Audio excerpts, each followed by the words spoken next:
जय श्री महाकाल दोस्तों, जैसे कि आप सभी जानते हैं कि हम इससे पहले वाली जो सीरीज थी हमारी उसमें 30 क्वेश्चंस कर चुके हैं। अब हम 30 क्वेश्चन के आगे बढ़ेंगे, है ना। 30 क्वेश्चन हम उसमें कर चुके हैं। अब 30 क्वेश्चन के आगे हम 31 क्वेश्चन नंबर 31 से हम स्टार्ट करेंगे। ओके, 31 क्वेश्चन नंबर से हम स्टार्ट करते हैं आपका problematic soils and there management का पार्ट 2। तो आप यदि इस वीडियो का पीडीएफ चाहते हैं तो पीडीएफ लेने के लिए आप हमारे व्हाट्सएप ग्रुप में ज्वाइन हो सकते हैं, जिसका व्हाट्सएप ग्रुप का लिंक आपको डिस्क्रिप्शन में मिल जाएगा, या फिर आप 7697505033 इन नंबर पर ज्वाइन लिख करके मैसेज कर सकते हैं और हमारे व्हाट्सएप ग्रुप में ज्वाइन हो सकते हैं। आइए स्टार्ट करते हैं। फर्स्ट क्वेश्चन आपका क्या है। क्षार को मिट्टी द्वारा पुनः प्राप्त किया जा सकता है। जो क्षार होती है उसको मिट्टी द्वारा पुनः प्राप्त किया जा सकता है, किससे? जिप्सम के उपयोग से, है ना। जिप्सम के उपयोग से क्या होता है, क्षार मिट्टी को जिप्सम का उपयोग द्वारा पुनः प्राप्त किया जा सकता है। ओके, बात करेंगे क्वेश्चन नंबर 32 की। क्वेश्चन नंबर 32 है आपका, यदि सिंचाई के पानी की विद्युत चालकता 0.25 से 0.75 डेसिमल हो, m-1 पॉइंट के बीच हो, तो उनकी उपयुक्तता क्या होगी। तो उसकी उपयुक्तता क्या होती है, मध्यम लीचिंग के साथ इस्तेमाल किया जाना, है ना। मध्यम लीचिंग के साथ इस्तेमाल किया जा सकता है। तो ऐसे में उसको क्या किया जा सकता है कि उसको मध्यम लीचिंग के साथ में इस्तेमाल किया जा सकता है ना दोस्तों। किसके साथ इस्तेमाल किया जा सकता है, मध्यम लीचिंग के साथ में उसको इस्तेमाल किया जा सकता है। 2 मिनट हम 1 सेकंड में उसका स्क्रीनशॉट ले लिया, है ना। आगे बढ़ते हैं। Question number 33। क्वेश्चन नंबर 33 आपका क्या है कि सिंचाई जल लवणता वर्ग जिसमें EC 0.75 से 2.25 DS m-1 होती है ना। तो क्या होती है, उच्च लवणता होती है उसमें। सिंचाई जल का लवणता वर्ग वह कौन सा वर्ग होता है, उच्च लवणता वाला वर्ग होता है। बात करते हैं क्वेश्चन नंबर 34 की, कि सोलेनेड्ज मिट्टी क्या है। जो सोलेनेड्ज मिट्टी है उनको हम काली क्षार मिट्टी के नाम से भी जानते हैं। किस नाम से जानते हैं, काली क्षार मिट्टी के नाम से जानते हैं। नेक्स्ट क्वेश्चन है 35। क्वेश्चन नंबर आपका क्या है कि अफवाह के साथ बड़ी मात्रा में खिसक सकती है जिसे कहा जाता है। अफवाह के साथ बड़ी मात्रा में खिसक सकती है जिसे हम किस नाम से जानते हैं, तो मृदा अपरदन के नाम से जानते हैं। किस नाम से जानते हैं, मृदा अपरदन के नाम से जानते हैं। बात करेंगे क्वेश्चन नंबर 36 की। क्वेश्चन नंबर 36 से आपका संवेदनशील फसल सिंचाई के लिए पानी के सुरक्षित उपयोग के लिए पीपीएम बोरान सांद्रता वाली मिट्टी होना चाहिए। कौन सी? 0.33 ppm। कैसी? 0.33 ppm वाली होना चाहिए।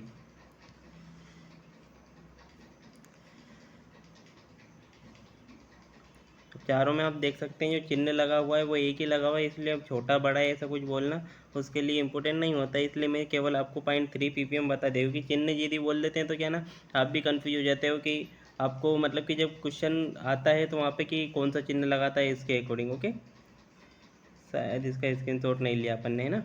0.33 ppm स्क्रीनशॉट ले लेते हैं।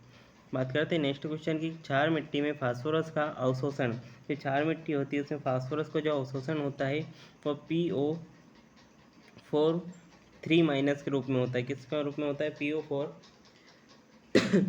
3- के रूप में होता है। नेक्स्ट क्वेश्चन की बात करते हैं, कारी का स्थानीय नाम है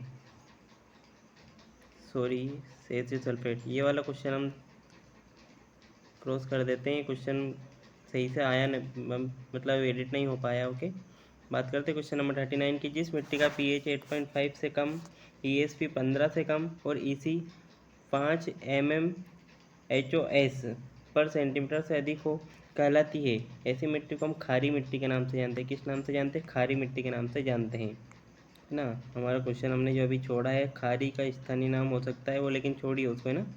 बात करते हैं क्वेश्चन नंबर 40। क्षार मिट्टी में फास्फोरस इस प्रकार तय होता है। क्षार मिट्टी होती है उसमें फास्फोरस कैल्शियम फास्फेट के आधार पर तय किया जाता है ना। बात करते हैं क्वेश्चन नंबर 41 की, सिंचाई के पानी का लवणता वर्ग जो सिंचाई के लिए उपयुक्त नहीं है। सिंचाई के पानी का लवणता वर्ग जो कि सिंचाई के लिए उपयुक्त नहीं है, कौन सा है आपका?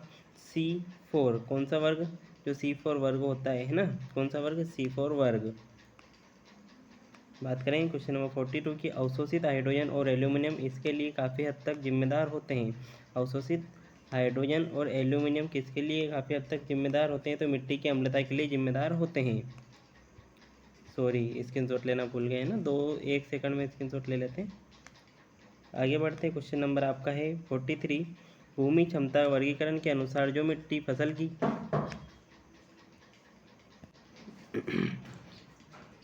क्वेश्चन नंबर 43 है, भूमि क्षमता वर्गीकरण के अनुसार जो मिट्टी फसल की खेती के लिए उपयुक्त नहीं है वे हैं। तो ऐसी मिट्टी को हम किस नाम से जानते हैं?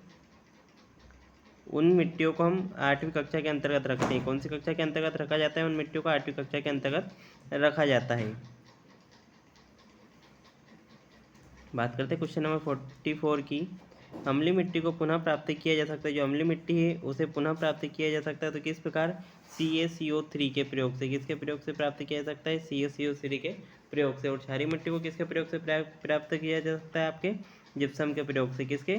जिप्सम के प्रयोग से प्राप्त किया जा सकता है। बात करेंगे क्वेश्चन नंबर 45 की, C2H3 वर्ग में C2H3 वर्ग से तात्पर्य है, जो C2H3 वर्ग है उससे क्या तात्पर्य है ना? तो C2H3 वर्ग से तात्पर्य है मध्यम लवणता और उच्च सोडियम खतरा। मध्यम लवणता और उच्च सोडियम खतरा आपके C2H3 से का मतलब होता है। बात करते हैं नेक्स्ट क्वेश्चन की। नेक्स्ट क्वेश्चन आपका 46 नंबर, जिंक की कमी होती है। तो जिंक की कमी जब होती है जिंक की कमी होती है तो कैसी मिट्टी में? चने की मिट्टी जो होती है उसमें जिंक की कमी होती है। ओके, बात करते हैं क्वेश्चन नंबर 47 की, महत्वपूर्ण मात्रा में वाष्पीकरण के माध्यम से अमोनिया खो गया। महत्वपूर्ण मात्रा में वाष्पीकरण के माध्यम से जो अमोनिया होता है वो खो जाता है ना? तो कैसी मिट्टी में खो जाता है? अम्लीय मिट्टी में जो अमोनिया होता है वाष्पीकरण के माध्यम से खो जाता है या फिर निकल जाता है ना? बात करते हैं क्वेश्चन नंबर 48 की, जो खजूर और कपास के लिए कैसी मिट्टी होनी चाहिए? जो नमक सहिष्णु हो। तो उच्च नमक सहिष्णु मिट्टी होनी चाहिए। कैसी मिट्टी होनी चाहिए? उच्च नमक सहिष्णु मिट्टी होनी चाहिए। बात करते हैं क्वेश्चन नंबर 49 की, सोडिसिटी के खतरे का मूल्यांकन। जो सोडिसिटी है उसके खतरे का मूल्यांकन सोडियम शोधन अनुपात के सोडियम शोधन अनुपात के अनुसार देखा जा सकता है। बात करते हैं क्वेश्चन नंबर 50 की। क्वेश्चन नंबर 50 लगातार भारी वर्षा के कारण बनता है। जो लगातार भारी वर्षा होती है उसके कारण कैसी मिट्टी बन जाती है? आपकी अम्लीय मिट्टी का निर्माण होता है। लगातार यदि भारी वर्षा होगी तो उसके कारण आपकी कैसी मिट्टी बनेगी? अम्लीय मिट्टी का निर्माण होता है। बात करते हैं क्वेश्चन नंबर 51 की, भूमि क्षमता इकाई के आधार पर वर्णित प्रबंध प्रथाओं का इस्तेमाल किया जाता है। कैसी प्रथाओं का इस्तेमाल किया जाता है? भूमि क्षमता इकाई के आधार पर प्रबंध प्रथाओं का इस्तेमाल किया जाता है। मिट्टी की लवणता, क्वेश्चन नंबर 52 क्या है आपका कि मिट्टी की लवणता की डिग्री इसके द्वारा इंगित की जाती है। किसके द्वारा इंगित की जाती है? तो कुल घुलनशील नमक सामग्री। मिट्टी की जो लवणता होती है उसको किसके अनुसार हम इंगित करते हैं? तो कुल घुलनशील जो आपकी नमक सामग्री होती है उसके अनुसार मिट्टी की लवणता को हम इंगित करते हैं। बात करते हैं क्वेश्चन नंबर 53 की। क्वेश्चन नंबर 53 आपका क्या है? पानी में कौन सी भारी धातु मीना माता रोग उत्पन्न करती है? ये आपके लिए बहुत ज़्यादा इंपॉर्टेंट क्वेश्चन होने वाला है, मोस्ट इंपॉर्टेंट। जैसा कि आपको पहले वाले सीरीज में मैंने बताया था कि आपके लिए क्वेश्चन मोस्ट इंपॉर्टेंट है और वो क्वेश्चन आए, उसी प्रकार आपके लिए ये क्वेश्चन भी बहुत ज़्यादा मोस्ट इंपॉर्टेंट होने वाला है कि जो मीना माता रोग है, कौन सा रोग? मीना माता रोग है। इसके लिए जिम्मेदार कौन सी धातु होती है? जो आपकी मीना माता रोग है इसके लिए आपका इसमें बुध लिखा हुआ है ना, ये जिम्मेदार होती है, लेकिन है ना आपके ऑप्शन में भी बुध ही आएगा।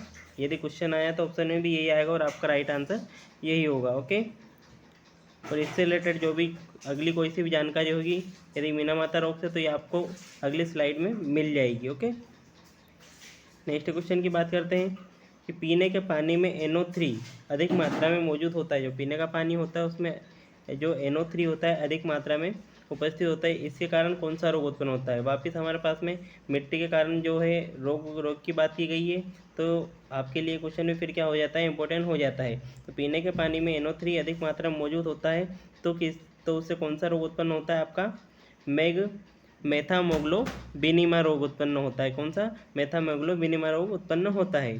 बात करते हैं क्वेश्चन नंबर 55 की, क्रीम, साबुन, पेंट और मोम किस जल का प्रदूषक स्रोत है? किस जल प्रदूषक के स्रोत है? क्रीम, साबुन, पेंट और मोम किस जल प्रदूषक के स्रोत है? तो ये सभी आपके पॉलीक्लोरिनेटेड बाइफिनाइल्स के स्रोत होते हैं। बात करते हैं क्वेश्चन नंबर 56 की। अम्लीय मिट्टी के प्रबंधन के लिए निम्नलिखित रासायनिक संशोधन काफ़ी आवश्यक है। अम्लीय मिट्टी के संशोधन के लिए आपको कौन सा?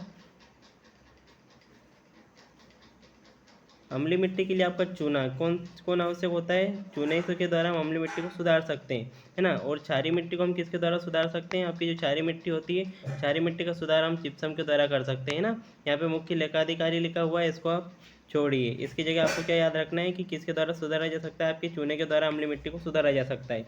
और जो क्षारीय मिट्टी होती है उसको हम किसके द्वारा सुधार सकते हैं? जिप्सम के द्वारा सुधार सकते हैं। नेक्स्ट क्वेश्चन की हम बात करेंगे। नेक्स्ट क्वेश्चन आपका क्या है कि चूने की आवश्यकता किस विधि द्वारा निर्धारित की जाती है? चूने की आवश्यकता किस विधि द्वारा निर्धारित की जाती है ना। तो जो चूने की आवश्यकता होती है आपकी बफर विधि जो होती है, कौन सी विधि? SMP बफर विधि। SMP बफर विधि के द्वारा निर्धारित की जाती है। बात करेंगे क्वेश्चन, सॉरी स्क्रीनशॉट ले लेते हैं, एक सेकंड बस। SMP विधि द्वारा निर्धारित की जाती है। बात करेंगे नेक्स्ट क्वेश्चन की 58 क्वेश्चन नंबर। अम्लीय मिट्टी में फास्फोरस इस प्रकार स्थिर होता है। जो अम्लीय मिट्टी होती है उसमें फास्फोरस एक आयरन और एल्यूमिनियम फास्फेट के रूप में स्थिर होता है। बात करेंगे क्वेश्चन नंबर 59 की। 59 आपका है कि भूमि क्षमता उपवर्गों के आधार पर वर्णित। भूमि क्षमता उपवर्गों के आधार पर वर्णित है। तो जोखिम भूमि की सीमाएं क्या किसके आधार पर? जोखिम भूमि की सीमाओं के आधार पर वर्णित है। बात करेंगे क्वेश्चन नंबर 60 की। क्वेश्चन नंबर 60 आपका क्या है? सिंचाई जल का लवणता वर्ग जो निच्छालन के बाद उपयुक्त होता है। सिंचाई जल का लवणता वर्ग जो कि निच्छालन के बाद में आपका उपयुक्त होता है, क्या कौन सा वर्ग कहलाता है? तो आपका कौन सा वर्ग होता है? वो C2 मध्यम लवणता वर्ग होता है। आज का जो वीडियो है आपका part number 2 problematic soils and there management का जो पार्ट 2 है यहीं समाप्त करते हैं। पहले पार्ट में आपके बहुत ज़्यादा इंपॉर्टेंट क्वेश्चन करवा दिए गए हैं जो कि आपके एग्जाम में आने लायक है। ये वीडियो पसंद आया तो वीडियो को लाइक कीजिए, चैनल को सब्सक्राइब कर लीजिए और कमेंट में वंदे मातरम लिख दीजिए। इस वीडियो का PDF चाहिए तो उसके लिए आप हमारी जो डिस्क्रिप्शन बॉक्स में आपको व्हाट्सअप ग्रुप का लिंक दिया गया है उससे ज्वाइन कर सकते हैं, या फिर आप हमारे इन नंबर पर व्हाट्सअप ज्वाइन लिखकर व्हाट्सअप कर सकते हैं, जिससे आपको ग्रुप में ज्वाइन कर दिया जाएगा। जय श्री महाकाल, वंदे मातरम।